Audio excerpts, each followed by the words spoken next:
नमस्कार साथियों, आज मैं आपको मार्क्सवादी विचारधारा से प्रभावित और हिंदी साहित्य में यथार्थवादी शैली के विशिष्ट रचनाकार यशपाल के द्वारा लिखी हुई एक लोकप्रिय कहानी पर्दा सुना रहा हूँ।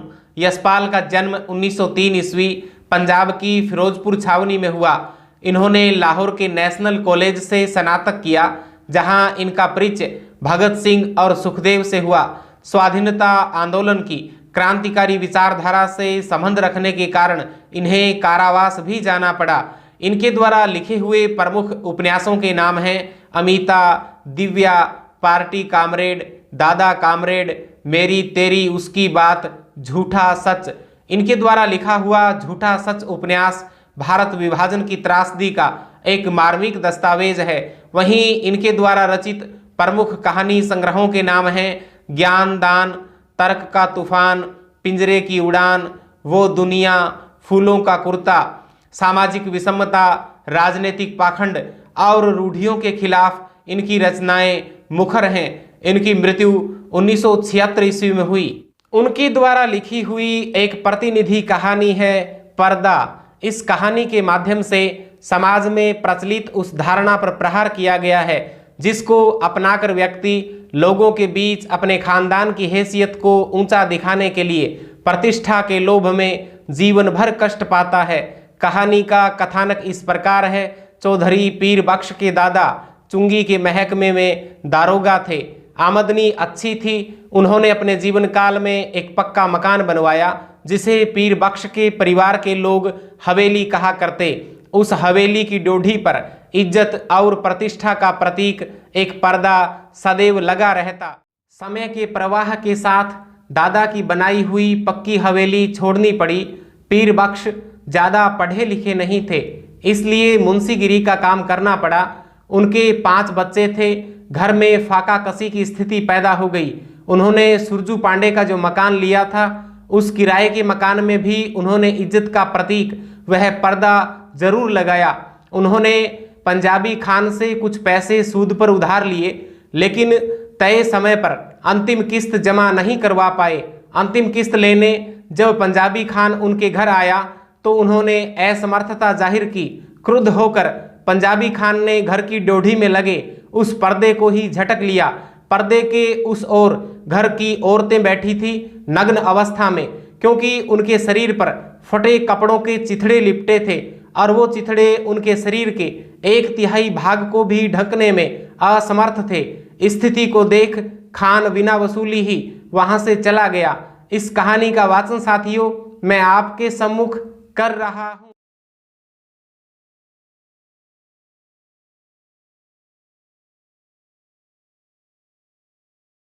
चौधरी पीर बख्श के दादा चुंगी के महकमे में दारोगा थे। आमदनी अच्छी थी। एक छोटा पर पक्का मकान भी उन्होंने बनवा लिया। लड़कों को पूरी तालीम दी।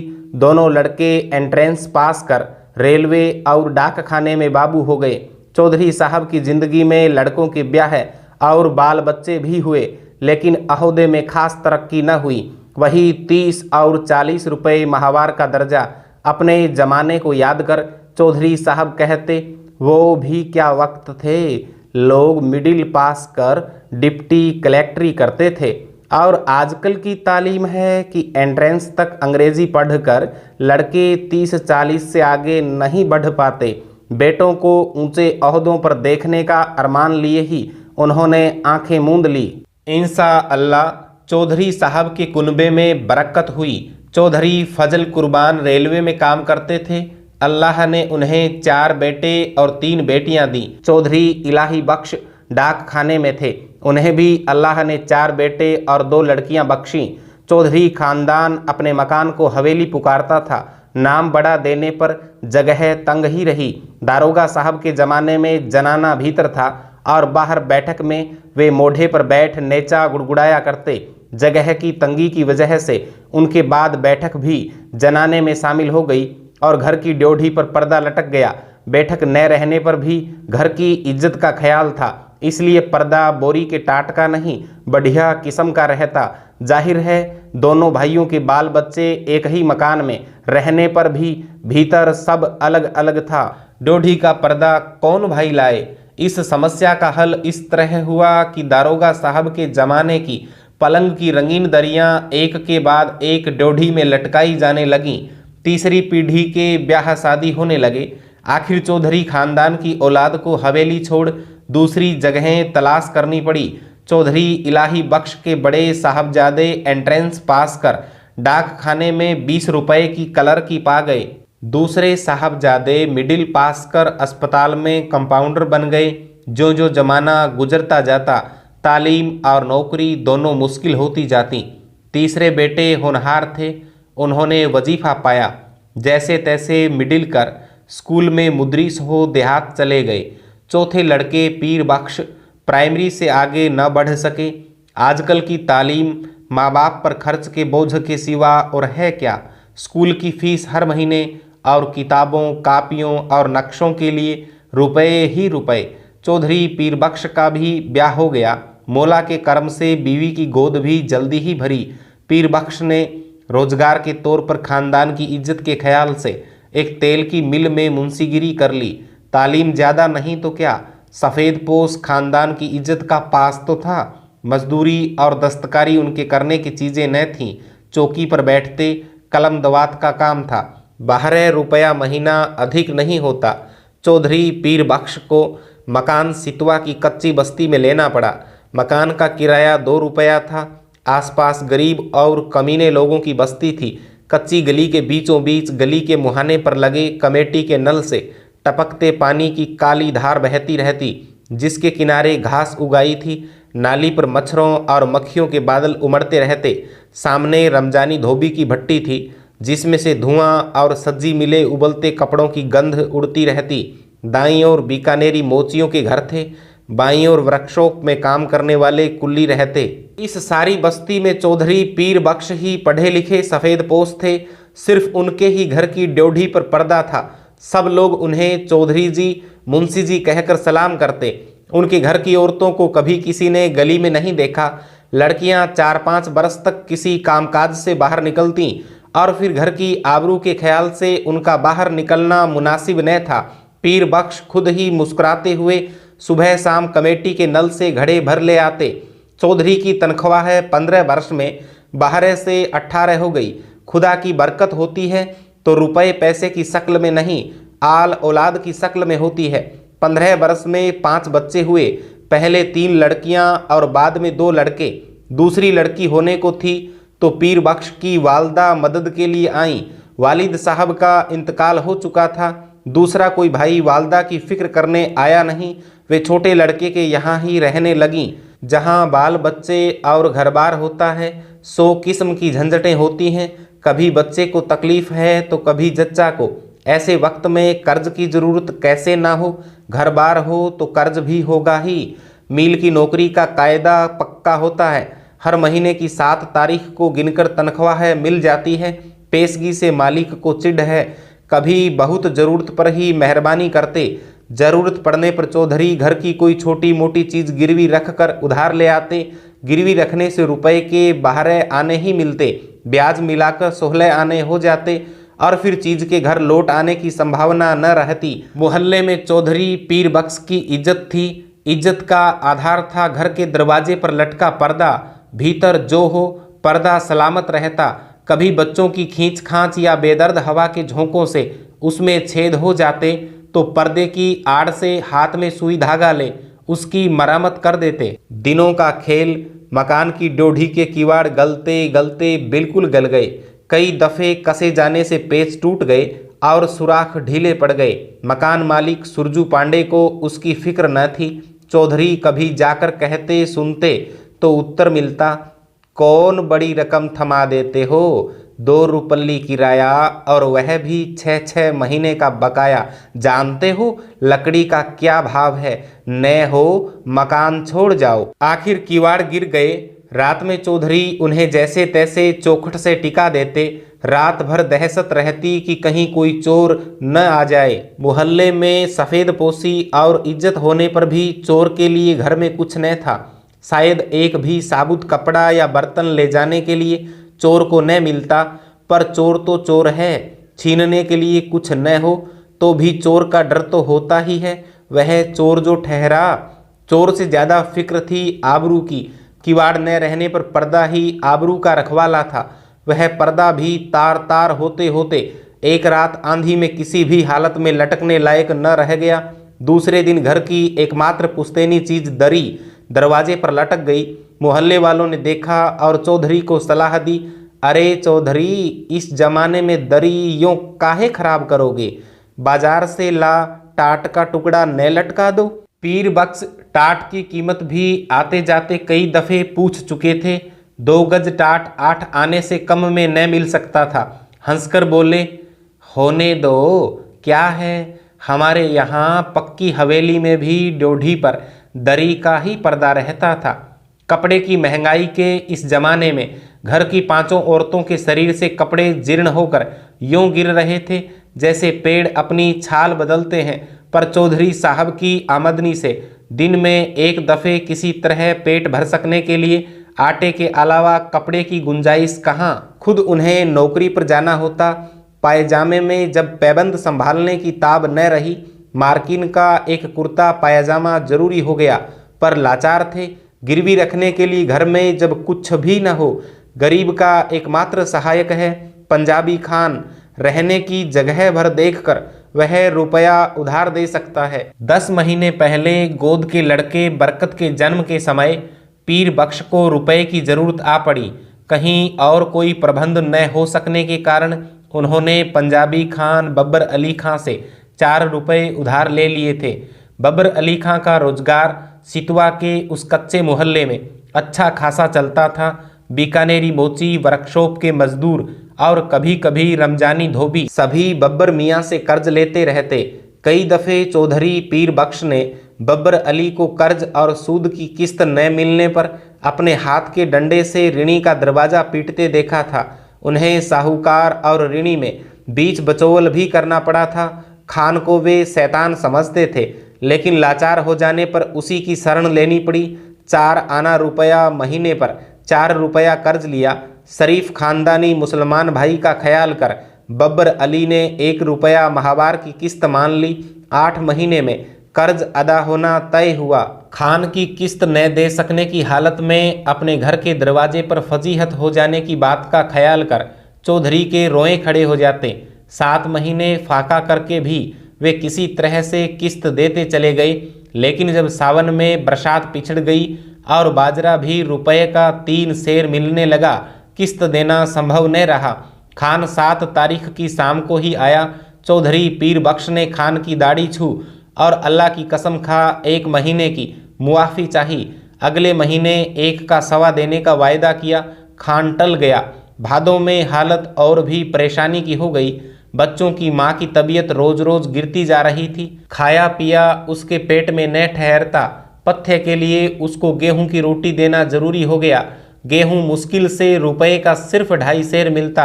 बीमार का जी ठहरा। कभी प्याज के टुकड़े या धनिए की खुशबू के लिए ही मचल जाता। कभी पैसे की सौंफ, अजवायन, काले नमक की ही जरूरत हो तो पैसे की कोई चीज़ मिलती ही नहीं। बाजार में तांबे का नाम ही नहीं रह गया। नाहक इकन्नी निकल जाती है। चौधरी को 2 रुपये महंगाई भत्ते के मिले, पर पेशगी लेते लेते तनख्वाह के दिन केवल 4 ही रुपये हिसाब में निकले। बच्चे पिछले हफ्ते लगभग फाके से थे।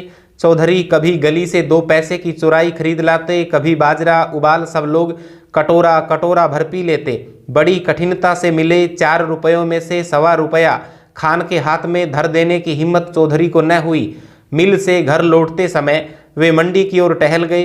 2 घंटे बाद जब समझा खान टल गया होगा और अनाज की गठरी ले वे घर पहुँचे। खान के भय से दिल डूब रहा था, लेकिन दूसरी ओर 4 भूखे बच्चों, उनकी माँ, दूध न उतर सकने के कारण सूख कर कांटा हो रहे गोद के बच्चे और चलने फिरने से लाचार अपनी ज़ईफ माँ की भूख से बिलबिलाती सूरतें आंखों के सामने नाच जाती। धड़कते हुए हृदय से वे कहते जाते, मौला सब देखता है, खैर करेगा। 7 तारीख की शाम को असफल हो खान 8 की सुबह तड़के चौधरी के मिल चले जाने से पहले ही अपना डंडा हाथ में लिए दरवाजे पर मौजूद हुआ। रात भर सोच सोच कर चौधरी ने खान के लिए बयान तैयार किया। मिल के मालिक लाला जी 4 रोज के लिए बाहर गए हैं। उनके दस्तखत के बिना किसी को भी तनख्वाह नहीं मिल सकी। तनख्वाह मिलते ही वह 1.25 रुपया हाजिर करेगा। माकूल वजह बताने पर भी खान बहुत देर तक गुर्राता रहा।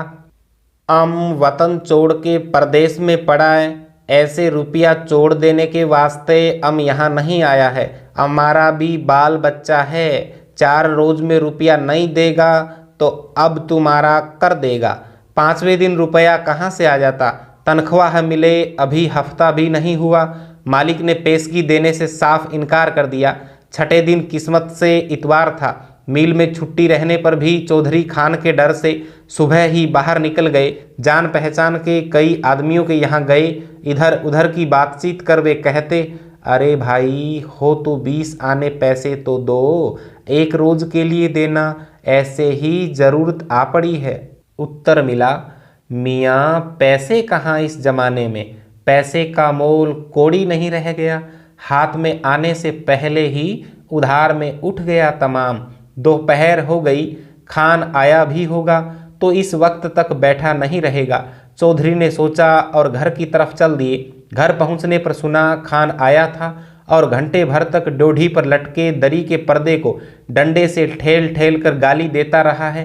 पर्दे की आड़ से बड़ी बीवी के बार बार खुदा की कसम खा यकीन दिलाने पर कि चौधरी बाहर गए हैं, रुपया लेने गए हैं, खान गाली देकर कहता, नहीं, बदजात चोर भीतर में छिपा है।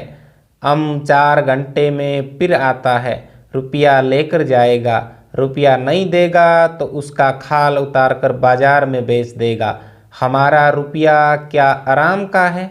4 घंटे से पहले ही खान की पुकार सुनाई दी, चौधरी। पीर बख्श के शरीर में बिजली सी दौड़ गई और वे बिल्कुल निस्सत्व हो गए। हाथ पैर सुन और गला खुश्क। गाली दे पर्दे को ठेल कर। खान के दोबारा पुकारने पर चौधरी का शरीर निर्जीव प्राय होने पर भी निश्चेष्ट न रह सका। वे उठकर बाहर आ गए। खान आग बबूला हो रहा था। पैसा नहीं देने के वास्ते चिपता है। एक से एक बढ़ती हुई 3 गालियां एक साथ खान के मुंह से पीर बख्श के पुरखों पीरों के नाम निकल गई। इस भयंकर आघात से पीर बख्श का खानदानी रक्त भड़क उठने की बजाय और भी निर्जीव हो गया। खान के घुटने छू अपनी मुसीबत बता वे मुआफ़ी के लिए खुशामद करने लगे। खान की तेजी बढ़ गई। उसके ऊंचे स्वर से पड़ोस के मोची और मजदूर चौधरी के दरवाजे के सामने इकट्ठे हो गए। खान क्रोध में डंडा फटकार कर कह रहा था, पैसा नहीं देना था, लिया क्यों? तनख्वाह है, किधर में जाता?